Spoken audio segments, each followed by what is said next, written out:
यूरेनिस show 83 Bharat के कुछ गोताखोरों को अरब सागर के तल में कुछ ऐसा मिला जिसने पूरे देश को और आर्कियोलॉजिकल सर्वे ऑफ इंडिया के डिपार्टमेंट को हिलाकर रख दिया।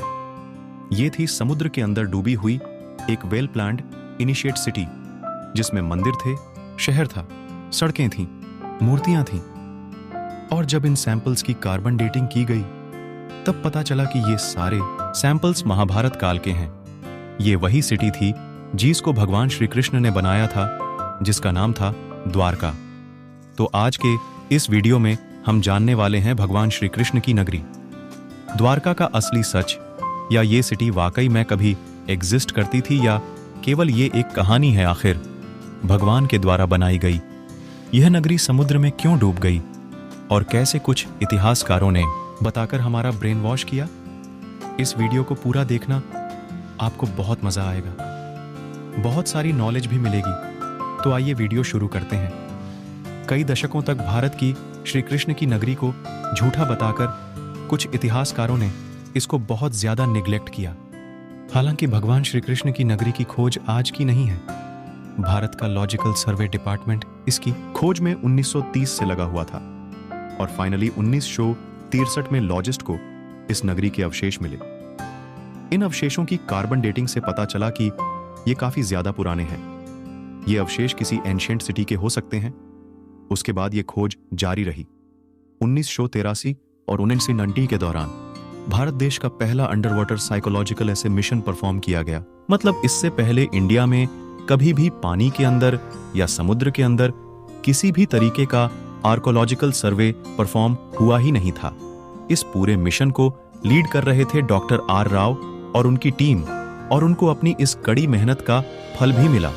उनको द्वारका नगरी के अवशेष मिले अरब सागर के। और उसके बाद जब इन सारे अवशेषों की कार्बन डेटिंग निकाली गई, इन पर बहुत ज्यादा रिसर्च किया गया, तो पता चला ये सारे अवशेष महाभारत काल के थे। जो लोग पानी के अंदर गए थे वो इस नजारे को देखकर हैरान रह गए थे। पानी के अंदर विशाल मंदिर, एक शून्य शहर जहां पर सड़कें थीं, बहुत सारी मूर्तियां थीं, बहुत सारे घर थे। इस नगर को देखकर ऐसा लग रहा था जैसे ये रातों रात समुद्र के अंदर समा गया हो।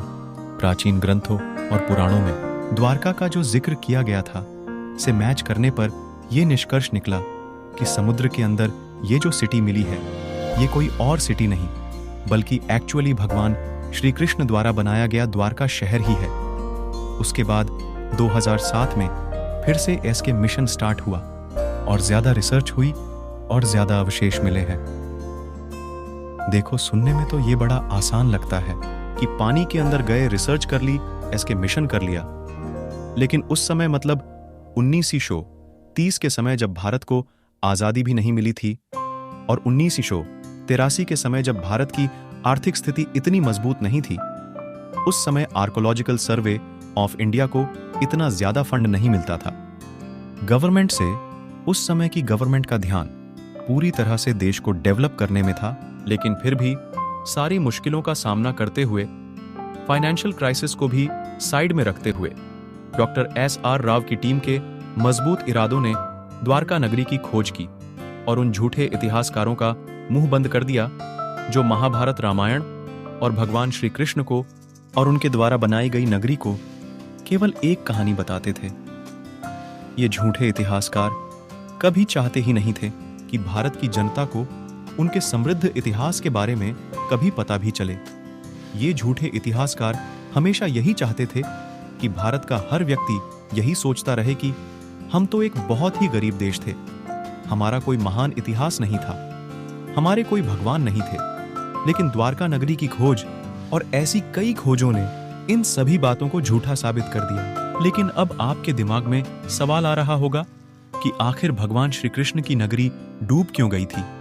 तो अगर मॉडल साइंस की बात माने तो समुद्र का जल स्तर बढ़ाने की वजह से उस समय की भगवान श्री कृष्ण की नगरी द्वारका और बहुत सारे शहर जो समुद्र के तट पर बसे थे वो सभी समुद्र के अंदर समा गए। लेकिन इस कारण के अलावा इस द्वारका नगरी के डूबने के पीछे 2 श्रापों को भी बहुत अहम महत्व दी जाती है, जिनमें सबसे पहला है गांधारी का श्राप। महाभारत के युद्ध के बाद कौरवों की माता गांधारी ने भगवान श्री कृष्ण को इस युद्ध के लिए दोषी ठहराया। उन्होंने श्राप दिया कि जिस तरह कौरव वंश का नाश हुआ है, ठीक उसी तरह पूरे यदुवंश का भी नाश होगा।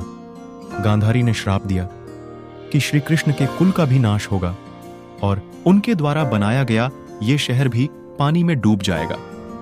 हालांकि श्री कृष्ण चाहते तो गांधारी के श्राप से तुरंत बच सकते थे, क्योंकि वो तो स्वयं भगवान थे, लेकिन क्योंकि उन्होंने इस धरती पर मानव रूप में जन्म लिया था, इसलिए उन्होंने गांधारी के श्राप को स्वीकार किया।